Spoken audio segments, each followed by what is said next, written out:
कांग्रेस नेता राहुल गांधी ने उत्तर प्रदेश की रायबरेली लोकसभा सीट से नामांकन दाखिल कर दिया है। उनके रायबरेली लड़ने का निर्णय शुक्रवार को कांग्रेस ने सार्वजनिक किया।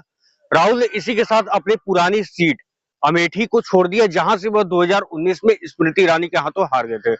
उनके इस निर्णय पर कहा जाता है कि राहुल गांधी हार से डरे हुए हैं, वहीं उनकी पार्टी के नेता इसे मास्टर स्ट्रोक बताने में जुटे हुए हैं। राहुल गांधी के रायबरेली से पर्चा भरते समय मां सोनिया गांधी, बहन प्रियंका गांधी और कांग्रेस अध्यक्ष मल्लिकार्जुन खड़गे मौजूद रहे। राहुल गांधी यहां भाजपा के दिनेश प्रताप सिंह से मुकाबला करेंगे।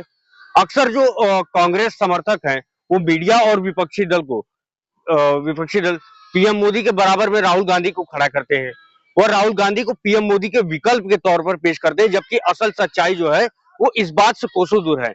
यह उनके अमेठी छोड़ने के निर्णय ने और भी पुख्ता कर दिया है। दरअसल कांग्रेस और उनके समर्थकों को यह बात समझनी होगी कि राहुल गांधी को पीएम के समकक्ष खड़ा करने से ही वह उनके बराबर राजनीतिक कौशल और परिपक्वता नहीं पा जाएंगे। इसके लिए उन्हें बड़ा नेता बनना और बड़े नेता वाला संदेश देना होगा। कांग्रेस जैसी पुरानी और बड़ी पार्टी के दो शीर्ष नेताओं में से एक होने के नाते राहुल गांधी को वायनाड और रायबरेली जैसी तुलनात्मक रूप से सेफ सीट चुनने के बजाय अमेठी का किला ही बचाना चाहिए था। इससे कार्यकर्ताओं में एक बड़ा संदेश जाता कि पार्टी चुनाव से पहले ही हार नहीं मान रही है, लेकिन राहुल ने ऐसा नहीं किया। राहुल के इस कृत्य से कांग्रेस के कार्यकर्ताओं का मनोबल जो है वो टूटा हुआ है।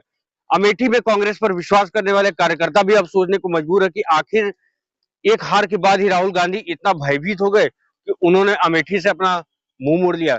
इसका असर बताया जा रहा है कि मात्र अमेठी ही नहीं बल्कि बाकी जगहों पर भी पड़ेगा, जहां पे मतलब जहां जहां से कांग्रेस के प्रत्याशी खड़े हुए हैं। कांग्रेस कार्यकर्ता एकदम से उनका जो मनोबल है वो टूट गया है। उनके मन में यह भी बात आई होगी कि उनका नेता स्वयं ही बड़ी लड़ाई लड़ने से बच रहा है। राहुल गांधी को कांग्रेसी उन नरेंद्र मोदी के विरुद्ध खड़ा करना चाहते हैं जो कि दो बार अपनी पुरानी पार्टी को केंद्र की सत्ता और साथ ही अनेकों राज्यों में सत्ता में ला चुके हैं। पीएम मोदी के पार्टी के शीर्ष पर होने के दौरान ही यह एक ऐसी जिताऊ मशीन बन गई जो 24 घंटे सातों दिन संगठन मजबूत करने में जुटी रहती है। दूसरी तरफ राहुल गांधी हैं जो कि अपनी पार्टी को केंद्र की सत्ता में लाना तो दूर, उसके लोकसभा में सीटों के आंकड़े को 60 के पार भी नहीं ले जा पाए हैं। राज्यों में हार का तो उनके नाम रिकॉर्ड है। वह मोदी सरकार की कैबिनेट में एक महिला मंत्री से चुनाव नहीं लड़ पा रहे हैं और सीट छोड़कर सेफ सीट की तलाश में दक्षिण से लेकर उत्तर भारत की यात्रा कर रहे हैं। अमेठी से राहुल गांधी चुनाव लड़कर यदि हार भी जाते तो कम से कम यह कहा जाता कि उन्होंने लड़ाई लड़ने में कसर नहीं छोड़ी। लेकिन खुद लड़ाई लड़ना छोड़िए, राहुल और कांग्रेस अमेठी से किशोरी लाल शर्मा को प्रत्याशी बनाया है। इसे राजनीतिक विश्लेषक चुनावी केकवॉक की तरह देख रहे हैं। स्मृति ईरानी की जो जीत की संभावनाएं हैं अब और भी इसके बाद पुख्ता हो गई हैं। ऐसे में राहुल गांधी कार्यकर्ताओं को विश्वास देने और मनोबल बढ़ाने में तो विफल ही रहे हैं, वो लड़ने लायक के उम्मीदवार भी नहीं दे पाए। राहुल गांधी ने खैर जो भी किया हो, उनको बचाने के लिए हमेशा कांग्रेस की एक फौज खड़ी रहती है। कांग्रेस के प्रवक्ता नेता लगातार यह साबित करने में लगे रहते हैं कि राहुल गांधी एक सफल राजनेता, भले ही पार्टी अपने इतिहास के सबसे निचले स्तर पर आ गई हो, लेकिन राहुल गांधी के अमेठी छोड़ने के फैसले को अब भी जो दरबारी कार्यकर्ता है वो एक मास्टर स्ट्रोक साबित करने में जुट गए हैं। इसके लिए कांग्रेस के मीडिया प्रमुख जयराम रमेश और प्रवक्ता सुप्रिया श्रीनेत ने इसका जो है वो बीड़ा उठाया है। राहुल गांधी को शतरंज का बड़ा खिलाड़ी बताया जा रहा है। सुप्रिया श्रीनेत ने मास्टर स्ट्रोक का यह आधार अपने ट्वीट में बताया है। उन्होंने लिखा है, यह रायबरेली सिर्फ सोनिया जी की नहीं, खुद इंदिरा गांधी जी की सीट रही है। यह विरासत नहीं, जिम्मेदारी है, एक कर्तव्य है। रही बात गांधी परिवार के पद की गढ़ की, तो अमेठी रायबरेली नहीं, उत्तर से दक्षिण तक पूरा देश गांधी परिवार का गढ़ है। राहुल गांधी तो 3 बार उत्तर प्रदेश और 1 बार केरल से सांसद बन गए, लेकिन मोदी जी विंध्याचल से नीचे जाकर चुनाव लड़ने की हिम्मत क्यों नहीं जुटा पाए। एक बात और साफ है कि कांग्रेस परिवार लाखों कार्यकर्ताओं की अपेक्षाओं, उनकी आकांक्षाओं का परिवार है। कांग्रेस एक साधारण कार्यकर्ता ही कांग्रेस का एक साधारण कार्यकर्ता ही बड़ों पर भारी है। कल एक मूर्धन्य पत्रकार अमेठी के किसी कार्यकर्ता से व्यंग में कह रही थी कि आप लोगों का नंबर कब आएगा टिकट मिलने का, लीजिए आ गया। प्रियंका जी धुआंधार प्रचार कर रही हैं और अकेली नरेंद्र मोदी पर भारी पड़ रही हैं।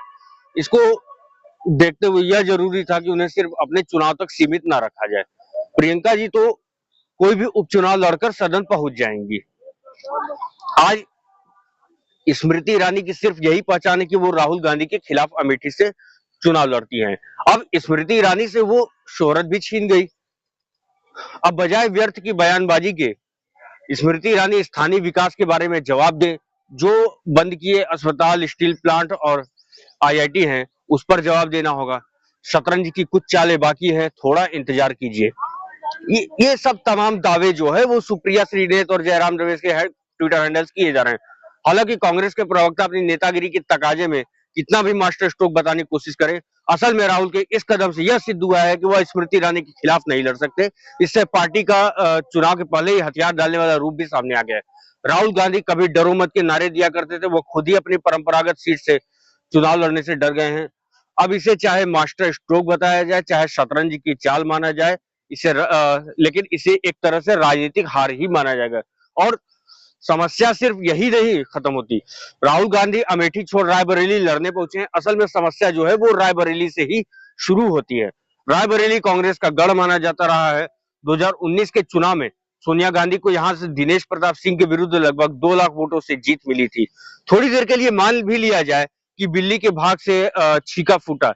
राहुल गांधी किसी तरह रायबरेली जीतने में कामयाब भी रहते हैं, पर इससे वह दाग नहीं धुलेगा जो बताता है कि उनमें अमेठी के मैदान में अब स्मृति ईरानी का मुकाबला करने की हिम्मत नहीं है। लिहाजा उनके इस फैसले ने पहले ही हताश, निराश देश भर के कांग्रेस कार्यकर्ताओं के मनोबल को और दुर्बल काम किया। रायबरेली और वायनाड दोनों ही सीटों पर जीत हासिल करके भी इस मनोबल को गर्त से बाहर नहीं निकाला जा सकता है। बल्कि ये भी कहते हैं कि दोनों सीटों पर जीत कांग्रेस के लिए आगे कुआं पीछे खाई वाली स्थिति लेकर आएगा। यदि वो वायनाड सीट छोड़ते हैं तो केरल में उनकी पार्टी को एक बड़ा नुकसान होगा। कांग्रेस केरल में वैसे ही विपक्ष में है और पिछले विधानसभा चुनाव में सत्ता का ट्रेंड तोड़ने में भी विफल रही। राहुल गांधी यदि वायनाड छोड़ते हैं तो उन पर केरल में मुस्लिम वोटरों को भी अनदेखा करने का आरोप लगेगा।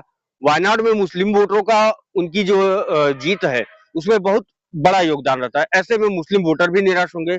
इसी के साथ वायनाड सीट छोड़ने पर यह संदेश भी जा रहा है कि राहुल गांधी इस सीट को मात्र यूज एंड थ्रो के लिए उपयोग किया है। दूसरी तरफ रायबरेली की सीट छोड़ने पर और भी बड़ी समस्या का उन्हें सामना करना पड़ेगा। यदि वह रायबरेली सीट छोड़ते हैं तो एक तो उन पर अमेठी के बाद रायबरेली के वोटरों और कांग्रेस कार्यकर्ताओं को धोखा देने का आरोप लगेगा, और साथ ही पार्टी के हाथ से यह सीट भी जा सकती है। इसके अलावा जो लोग अभी रायबरेली में उनके लड़ने को लेकर कर्तव्य निभाना बता रहे हैं, वह तब भी इसका जवाब नहीं दे पाएंगे। यदि वीडियो पसंद आया हो तो हमारे चैनल को सब्सक्राइब करें, अधिक से अधिक लोगों तक वीडियो शेयर करें।